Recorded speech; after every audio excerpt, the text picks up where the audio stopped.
colegas.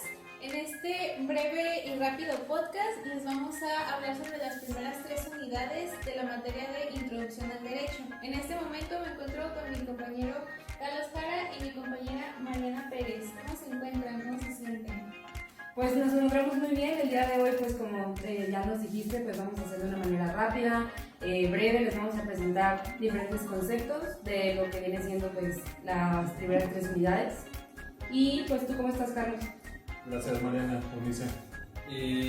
Estamos aquí preparados, pretendemos hacer una plática amena, algo de forma natural y seguir con los temas principales de Introducción al Derecho. Es necesario conocer estos temas para poder entender bien las materias que vienen a lo que sigue de la carrera. Comenzamos. A continuación les vamos a explicar el concepto de norma y de ley natural. Empecemos con el concepto de norma. ¿Qué es la norma? Es aquella que regula la conducta de la sociedad, o sea, de las personas, pues para que no haya pues un desastre, un caos. ¿Alguna idea de normas que...? Sí, claro, pues hay podemos encontrar diferentes tipos de normas en todos los aspectos de nuestra vida, en la vida diaria. Sociales, morales, también religiosas, jurídicas. Por ejemplo, desde que vamos a un restaurante, normas sociales. El tema de la etiqueta, ¿no? O claro. sea, si vas a un restaurante caro, ¿qué vas a hacer? Bueno, pues te vas a ir con un cierto código de vestimenta, vas a actuar de cierta manera porque la norma dicta que te tienes que comportar de esa forma. Y tú identificas las normas que tienes que seguir, con excepción de las normas jurídicas, porque esas sí tienen un carácter diferente que vamos a ver aquí. Claro, o sea, el concepto de ley natural, o sea, es básicamente lo que tú tienes desde que naces. O sea, son tus derechos simplemente por existir. O sea, desde que naces, desde que tú sales pues del vientre de tu mamá, te dan tu acta de nacimiento y ya desde ahí ya es una ley natural. Entonces, ahora ya revisado los conceptos de tal cual la ley natural y la norma, vamos a ver unos puntos para diferenciarlas de una forma más. Se unice, pues los ejemplos más básicos de ley natural o los más simples, los más comunes es el derecho a la vida. ¿Qué más? El derecho a la educación. Claro. También, o sea, Bueno, pues también el derecho a la salud. Incluso el derecho a tener un nombre propio es otro de los derechos que tenemos de nacimiento. Entonces, por ejemplo, ya hablando en un tema legal, tú tienes derecho como individuo a tener una defensa. Claro. Ese tipo de derechos son irrenunciables, no los tienes que ganar, simplemente naces con ellos, ya los tienes desde siempre. Algo importante que me pareció dentro de la investigación es que el tema de las normas viene del derecho natural. Igual lo comentamos hace un momento, pero sí viene como muy marcado el tema de que si tú tienes ciertos derechos, todo emana de esa fuente de derecho natural. Además, se pueden hacer como de ciertas divisiones, como comentaba Mariana. Entonces, los principales divisiones, podríamos decir que son éticas o morales, religiosas también, o sea, como por ejemplo, no entrar con cachucha a la iglesia, o sea, no ir con minifalda, no dar el diezmo, no ir a misa incluso, porque son normas. Sí. Entonces la religión, independientemente de cuál sea, tiene marcadas sus pautas y sus reglas y tú decides si seguirlas o no. Entonces tienes tus normas de religión, pero no pasa nada si no las cumples, dependiendo de tus creencias. Sí. Si es un tema social, ya en un tema jurídico, en un tema moral, ¿qué se les ocurre que sería una inmoralidad? Podríamos decir, podríamos hablar de casos de infidelidad, causales, las que antes eran causales de divorcio. Incluso reglas tan básicas que no están escritas, como no ayudar a alguien a cruzar la calle, a un adulto mayor, por ejemplo. Temas de ese tipo son normas morales que podemos seguir o no, no pasa nada si no lo cumplimos, pero ya depende del criterio y el libre albedrío de la persona. Y dentro de las normas jurídicas también podemos encontrar que se dividen en generales, abstractas, también normas impersonales, exactamente. Y que son más que nada características de las normas jurídicas, porque, por ejemplo, una de las características, el hecho de que sean generales, quiere decir que aplican a todos. No claro, importa, si yo tengo una religión y digo, bueno, esta es mi religión, me dice que yo tengo que hacer esto, pero si es contrario a lo que dicta una norma jurídica, voy a tener una sanción por parte del Estado, que es quien rige las... En diferentes tipos de etnias culturales, o sea, esto es aplicable las normas jurídicas para todas las personas, sea hombre, sea mujer, pertenezca al grupo social que pertenezca, son aplicables para todos. Vamos con nuestro compañero Alex, nos va a ayudar con características adicionales de normas en general, características de los distintos tipos de normas que podrían ser jurídicas, religiosas, éticas, morales, y cómo o cuáles son los convencionalismos sociales. Y todo esto en el derecho en su contexto. Bueno, y como estaban ilustrando mis compañeros, yo les voy a decir lo que son las normas y sus características básicamente. Pero primero tenemos que ver qué son cada una, y para eso tenemos que ver sobre qué son, ya que hay normas morales, normas religiosas, normas de tratamiento social y normas jurídicas. Para empezar, digamos que empezamos primero con las jurídicas. ¿Qué son estas? Son distintas normas que nos regulan y que son llamadas en ocasiones leyes, y que básicamente son publicadas por organismos o por el propio Estado y cosas así. Estas son las que básicamente regulan nuestro comportamiento público hacia los demás. En eso se basan las normas jurídicas. Ahora, si nos ponemos a pensar sobre las normas de tratamiento social, es similar, pero no igual, porque estas no las hace un organismo de gobierno o gubernamental o cosas así, sino que esta lo hace la misma sociedad y la misma comunidad. Es decir, cómo nos tratamos entre personas, cómo nos hablamos, cómo sería una forma correcta y amable de estar conviviendo. Ahora, si nos vamos al otro tipo de normas, que serían las normas morales, esas son la mayor parte del tiempo dichas por nosotros. Es decir, yo mismo me pongo mis propias normas morales en razón de lo que yo haya aprendido, o de lo que se me haya inculcado, o de lo que yo crea que es correcto. Y con las últimas, las normas religiosas, se refieren a las normas que instituciones como por ejemplo la iglesia y similares, que pueden ser de un culto o de algún tipo de afición a la que nosotros asistamos, nos imponen sobre nosotros. Y pues estas son las más como que curiosas, porque se llega a tener normas que entran en conflicto con las demás, pero como se está siguiendo la ideología de un dios o de una deidad, pues se llegan a pasar de largo y no se toman en cuenta. Las que se supone que todos debemos de seguir son las jurídicas, luego serían las de tratamiento social, para tratarnos entre todos de la manera más correcta posible, ¿verdad? Y luego serían las normas morales, ya que, bueno, esto entra un poco en conflicto con lo que voy a decir, pero serían las normas morales porque es importante lo que tú pienses y lo que tú decidas. Pero también entran las religiosas como que en esta escala, porque puede ser que para ti sea más importante tu religión que lo que tú mismo crees, o lo que tú mismo piensas, mejor dicho. Y pues ahí tenemos que hacer como que un tipo de análisis, y tenemos que ver cuáles son las normas que nos convienen más a nosotros, debido a que si bien las jurídicas las debemos de seguir, debemos de tener como que un balance entre cuáles de las otras normas acomodamos para nosotros. Es decir, como mencioné antes, jurídicas siempre las tienen que respetar, pero tienen que encontrar más o menos dónde van a poner como que las morales y las religiosas, para acomodarlas bien y que no choquen una contra la otra, y tampoco afecten a las otras, que son las de tratamiento social. Pero básicamente eso serían las normas, en eso consisten los diversos tipos de normas que generalmente se encuentran en el mundo. Y pues eso sería básicamente todo sobre las normas. Otro tema muy importante que me toca hablarles es sobre el derecho en el contexto social. ¿A qué se refiere esto? Pues se refiere a cómo se aplica el derecho a los factores más comunes de la vida de una persona, como podría ser el derecho al trabajo, que es fundamental y que es importante. Todos nosotros merecemos y tenemos el derecho de tener un trabajo digno y justo, con una remuneración también justa, evidentemente. También entra aquí el derecho a la igualdad de género, es decir, que tanto hombres como mujeres, en este contexto, por ejemplo, el trabajo, ganemos igual y tengamos las mismas oportunidades tanto de crecimiento como de aceptación laboral. También pueden entrar aquí otras cosas, como el derecho a la educación, el derecho a la salud, que es muy importante porque, por ejemplo, todos tenemos el derecho a ser tratados médicamente, y el derecho a la educación. Todos tenemos el derecho también a la educación. Es mi derecho que el gobierno me proporcione una escuela, porque están las escuelas públicas. Yo puedo ir y ahí gratuitamente puedo aprender y ir a la escuela. Lo mismo se supone que es con el derecho a la salud, aunque es un poco más específico, tiene unas normas un poquito más enredosas, podemos decir, ya que si bien se supone que debe de ser gratuito, hay ocasiones en las que no lo es tanto, pero en fin, debería de serlo. Ahora, en esto que a qué se traduce, a que básicamente son una serie de derechos que nosotros tenemos que se aplican a lo que nosotros más necesitamos, como es trabajo, educación, salud e igualdad, por lo que deben ser respetados y son los que se toman en cuenta a la hora de hablar del derecho en el contexto social.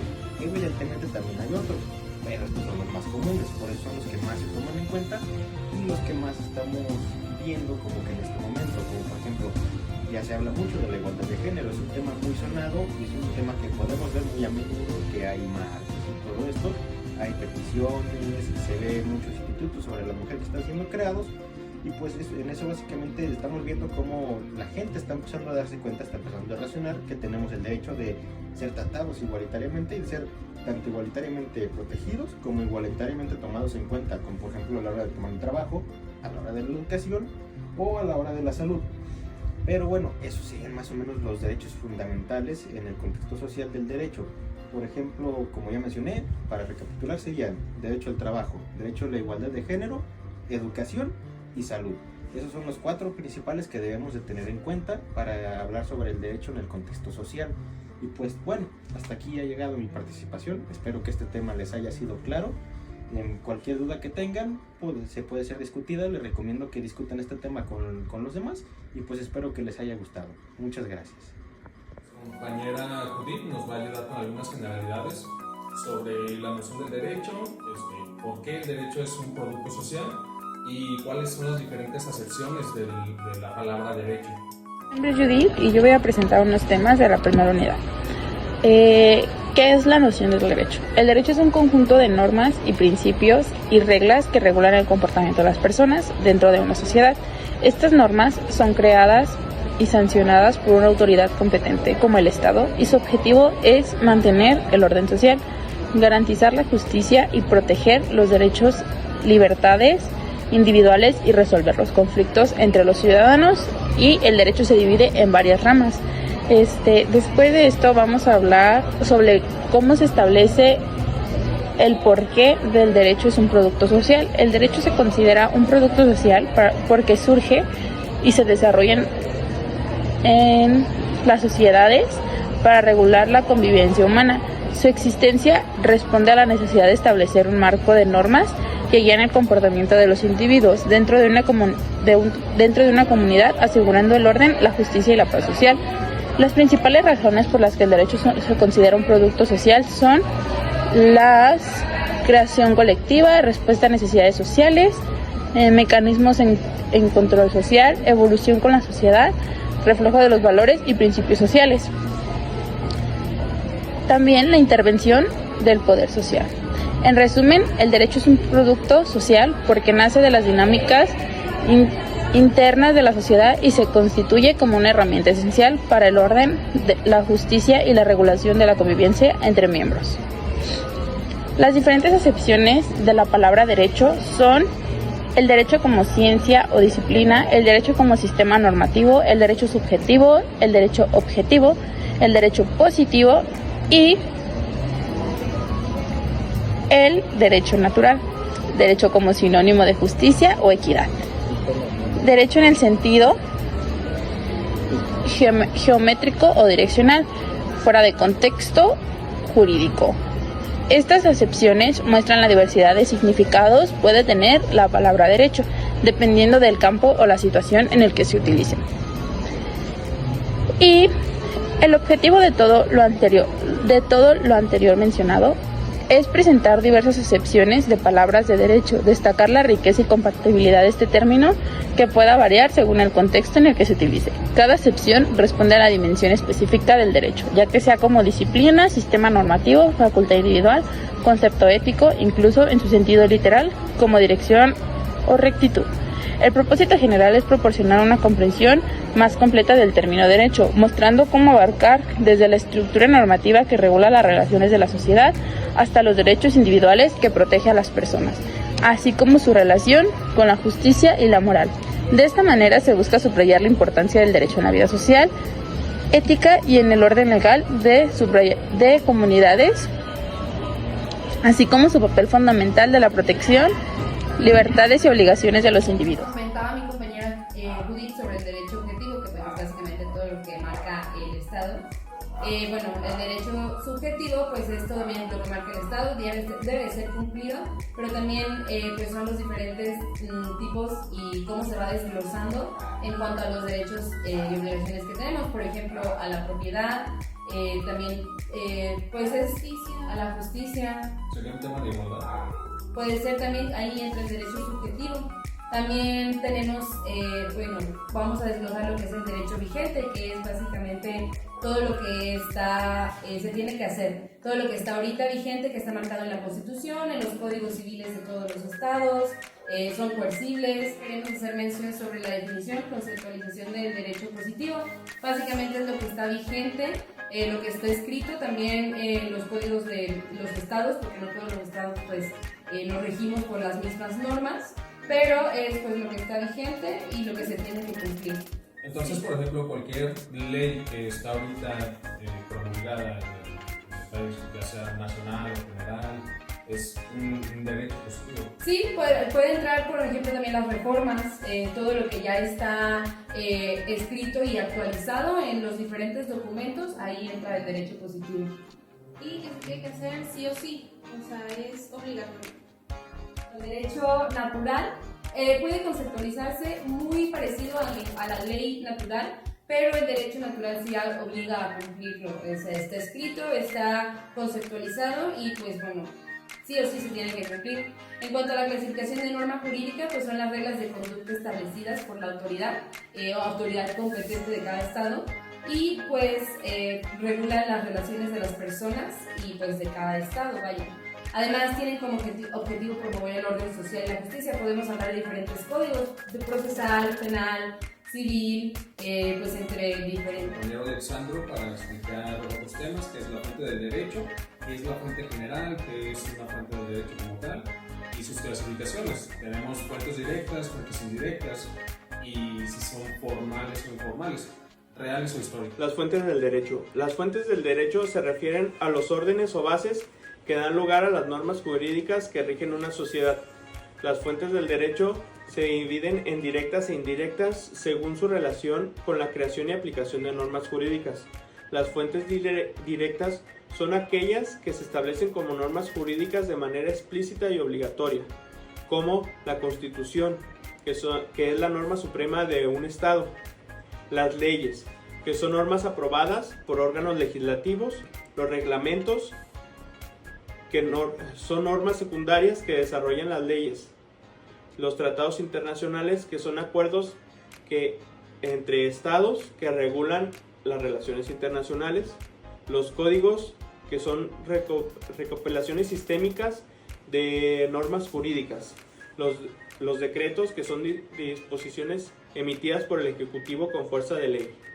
Las fuentes indirectas son aquellas que influyen en la creación y aplicación de normas jurídicas, pero no establecen normas de manera explícita, como la jurisprudencia, que son decisiones judiciales que establecen precedentes. La doctrina, que son opiniones de teorías de juristas y expertos en derecho.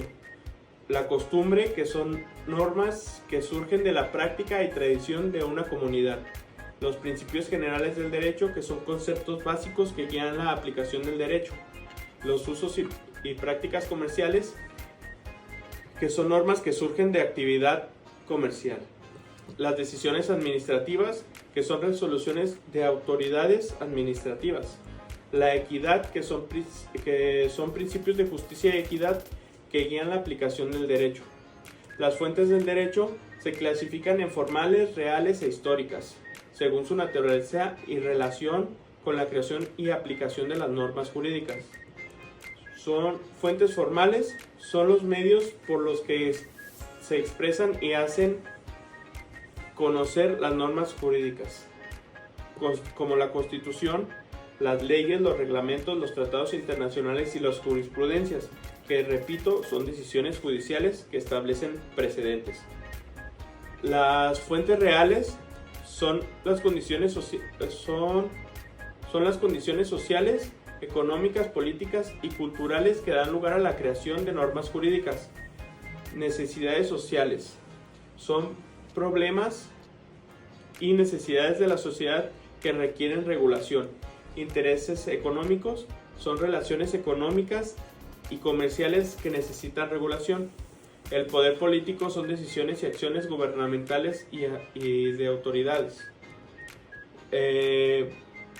Tradiciones y costumbres son prácticas y valores sociales que influyen en la creación de normas. Avances tecnológicos son cambios tecnológicos que requieren regulación. Las fuentes históricas son los antecedentes y desarrollos históricos que han influido en la creación y evolución del derecho, como por ejemplo el derecho romano, que es la influencia directa en la formación del derecho moderno. El derecho canónico, que es la influencia de la Iglesia Católica en la creación de normas jurídicas. El derecho consuetudinario, que son normas que surgen de la práctica y tradición de una comunidad. Y evoluciones y movimientos sociales, que son cambios políticos y sociales que han influido en la creación de normas. Y por último, la evolución legislativa, que son cambios y desarrollos en la legislación a lo largo del tiempo. Mati Gómez, que nos va a hablar sobre la clasificación de las fuentes formales, que vendrían siendo la legislación, costumbre jurídica, jurisprudencia, la doctrina, y los conceptos de doctrina y sus principios generales del derecho y los tratados internacionales. Bien, pues hablaremos de las fuentes formales, que estas constan de 3: jurisprudencia, legislación y costumbre, aunque en esta también se encuentran la doctrina, los principios generales del derecho y entre otras, aunque estas son como las 3 principales. Entendemos por jurisprudencia es la interpretación de las leyes y válida de la ley que necesariamente se tiene que aplicar en esta. Esta consta de 4 características: explicativa, que esta aclara y fija el alcance de la ley cuando esta no es visible; la supletoria, que esta da la solución a los casos no previstos por la ley; la diferencial, evita que su aplicación sea indiferenciada, consagra injusticias; y por último la renovadora, que esta, como su nombre lo dice, se prolonga su vigencia en el tiempo, haciéndose más flexibles y duraderas sus preceptos. La legislación, que entendemos por esta, que es aquella que establece obligaciones o deberes jurídicos y otorga derechos y incumplimiento de una ley, que puede dar lugar a una sanción o castigo por la ley. Y la costumbre se trata de una repetición de actos uniformes que forman parte de una tradición con relevancia jurídica. Como ya mencionamos, la costumbre jurídica es como las conductas repetitivas que devienen, eso quiere decir que llega a ser en obligatorias con el transcurso del tiempo. La legislación esta formula y promulga determinadas reglas jurídicas y observancia general. Esta se le da nombre específico a las leyes. La jurisprudencia, como ya lo mencionamos, da con la doctrina, la cual como que influye la jurisprudencia proporcional. Esta pues puede influir en la doctrina para establecer precedentes. Algunos conceptos de la doctrina podrían ser como que la idea del derecho que sustenta a los juristas, que no son directos para resolver una controversia jurídica, sino que esta es la que indica al juez cómo literalmente se debe de proceder como directiva o directivas. Hablaremos un poco de los tratados internacionales y los principios generales del derecho. Empezando por los tratados internacionales, estos pues quieren decir que son instrumentos internacionales que se limitan fundamentalmente a imponer a los estados parte de la obligación de impulsar la cooperación en determinadas áreas culturales, científicas, técnicas, entre otros. También aplica a las militares. Por último, hablaré sobre los principios generales del derecho. Estos básicamente son conceptos fundamentales que ya en la aplicación o interpretación del derecho en diversas jurisdicciones. Algunos pues generales son pues los básicos que todos sabemos, que son equidad, libertad, justicia, fraternidad, igualdad, jerarquía, entre otros.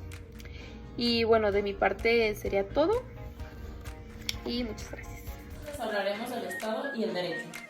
¿Qué es el Estado? Es la máxima organización política y soberana que cuenta con instituciones que regulan la vida de cierta comunidad de individuos en el marco de un territorio nacional.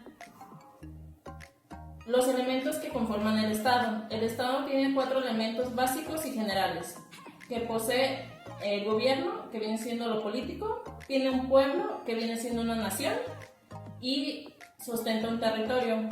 Regula una base de Estado de Derecho que legitima y se basa en su organización en la división de poderes ejecutivo, legislativo y judicial. El territorio es un espacio geográfico delimitado por fronteras en el que se establece una población y el Estado ejerce su soberanía. Es un espacio, el Estado, y tiene como competencia exclusividad para llevar a cabo actos soberanos y autoridades que deben hacer cumplir su ordenamiento vigente. También es un concepto muy teórico y metodológico que describe el desarrollo espacial de las relaciones sociales en los ámbitos culturales, sociales, políticos y económicos. Se puede clasificar según el tipo de espacio que contiene, como el territorio terrestre y el territorio marítimo. Un poco sobre el concepto de población. ¿Qué es una población? Yo lo entiendo como las personas, hombres y mujeres, que conforman un territorio. Por ejemplo, nuestro estado de Jalisco está poblado por personas, hombres, mujeres, y está gobernado por un presidente municipal, por un gobernador, y la terminación un poquito más teórica vendría siendo, se refiere al conjunto de personas que habitan en un mismo territorio. La población está compuesta por hombres y mujeres de todas las edades. En teoría, el Estado, la población es un grupo de habitantes que asientan un territorio determinado y que están vinculados por hechos de convivencia. Voy a hablar sobre lo que es un concepto de poder, que viene siendo la capacidad de gobernar o influir sobre fuertes personas o situaciones. Hay distintos tipos de poder, que es poder político, que viene siendo sobre lo del gobierno, lo de económico, que vienen sobre los recursos o medios de producción. El poder social, pues que como su nombre lo dice, se trata sobre sociales, pública y las normas sociales. Sí. El poder cultural, que es también sobre las ideas y sobre sus valores. Poder militar, que ejerce la fuerza física. Un ejemplo de un poder es, por ejemplo, los padres cuando tienen el poder de influir sobre la educación y los valores de sus hijos. Los atributos del poder público se basan en 8. La soberanía, ahorita les voy a platicar más adelante lo que viene siendo su concepto. Legitimidad, que son las elecciones de la participación ciudadana. El imperio, que son las decisiones obligatorias para todos los ciudadanos. La coacción, que utiliza la fuerza para cumplir sus decisiones y mantener el orden. Universalidad viene siendo los territorios bajo su jurisdicción. La exclusividad viene siendo que es único sobre otras instituciones. La continuidad es permanente y no se interrumpe.